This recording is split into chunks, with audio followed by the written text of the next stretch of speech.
The city of Goma is no stranger to conflict. Nestled in the shadow of a brooding volcano, Goma has long been a focal point in the tumultuous Eastern Democratic Republic of Congo. But you know, the events of January 2025 sent shockwaves through the region and beyond. The M23 rebels, a force often described as a Rwandan proxy, stormed into Goma, seizing control after days of fierce fighting. The Congolese army, despite its best efforts, seemed powerless to stop the rebel advance. The capture of Goma, a strategic and symbolic prize, marked a dangerous escalation in a conflict that has plagued Congo for decades. This isn't just another battle in a distant land, it's a human tragedy of immense proportions. Families were torn apart, fleeing for their lives as the rebels closed in.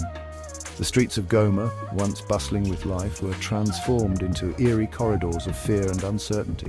Homes were abandoned, businesses shuttered, and the hope for peace, always fragile, seemed to evaporate like mist under a scorching sun.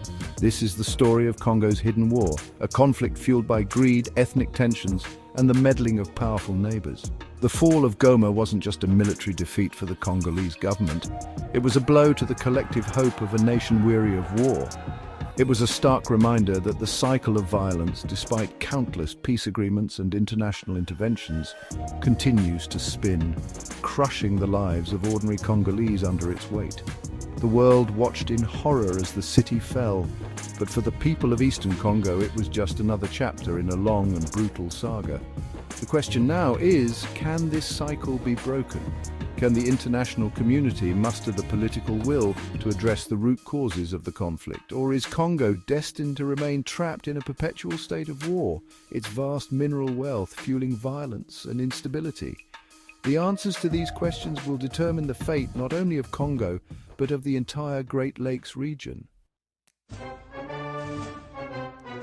To understand the current crisis, we must delve into the troubled past of Eastern Congo. The M23 rebellion, though formally launched in 2012, is really just the latest manifestation of a much older conflict. Its roots lie in the Rwandan genocide of 1994, a horrific event that sent shockwaves throughout the region. As Hutu extremists slaughtered Tutsis and moderate Hutus in Rwanda, hundreds of thousands of Rwandans fled across the border into eastern Congo, then known as Zaire.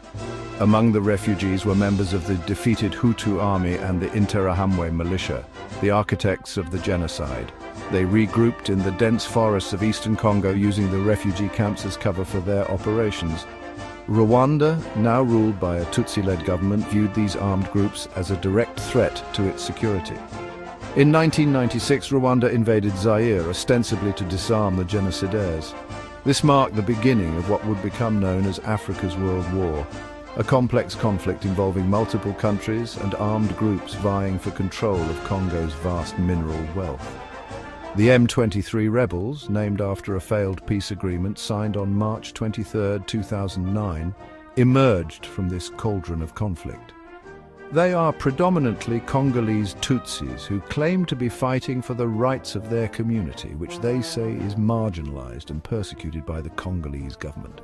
However, the M23 is widely seen as a proxy force for Rwanda, which provides them with weapons, training, and logistical support. The UN has documented extensive evidence of Rwanda's involvement, including the presence of Rwandan troops fighting alongside the M23. The M23's resurgence in recent years is a worrying sign.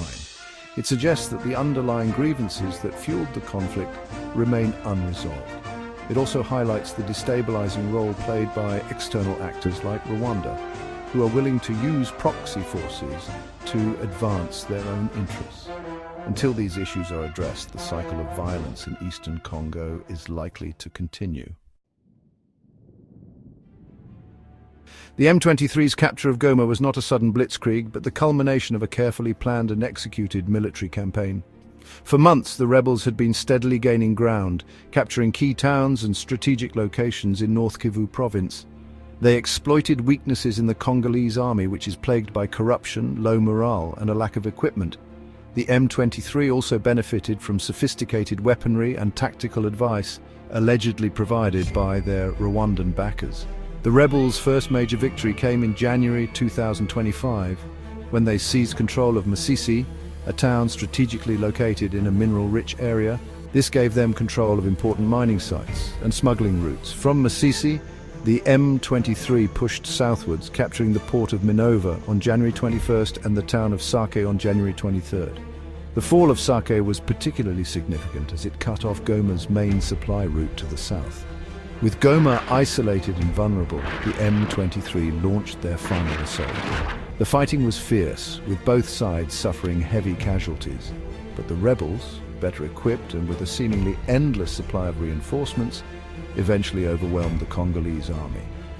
On January 28, 2025, the black flag of the M23 flew over Goma. The capture of Goma sent shockwaves throughout the region. It was a major propaganda victory for the M23 and a humiliating defeat for the Congolese government.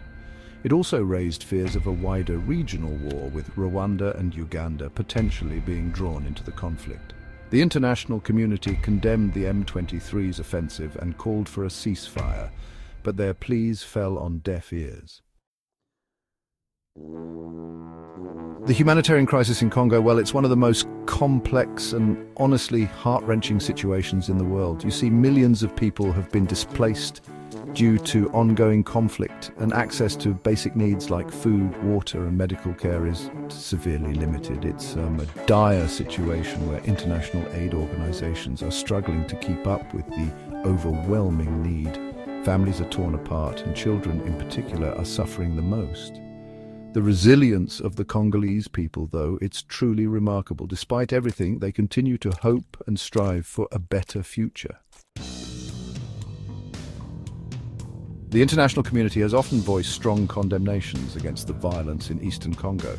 Yet these words have rarely translated into meaningful action. People on the ground remain hopeful, nonetheless. They believe that with enough global attention, real change might still be possible.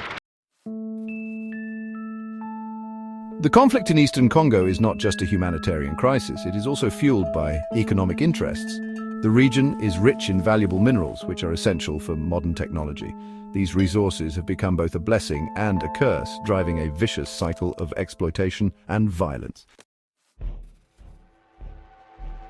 The instability in eastern Congo has ripple effects across the entire African continent. Neighboring countries are often drawn into the conflict, either as participants or as reluctant hosts to refugees. The situation puts the whole region on edge, threatening broader peace and stability. Amidst the turmoil, there are moments that offer a glimmer of hope. Local communities and international organizations work tirelessly to bring about peace and development. But the path forward is uncertain. Will these efforts lead to lasting change, or will the region descend further into chaos? Only time will tell.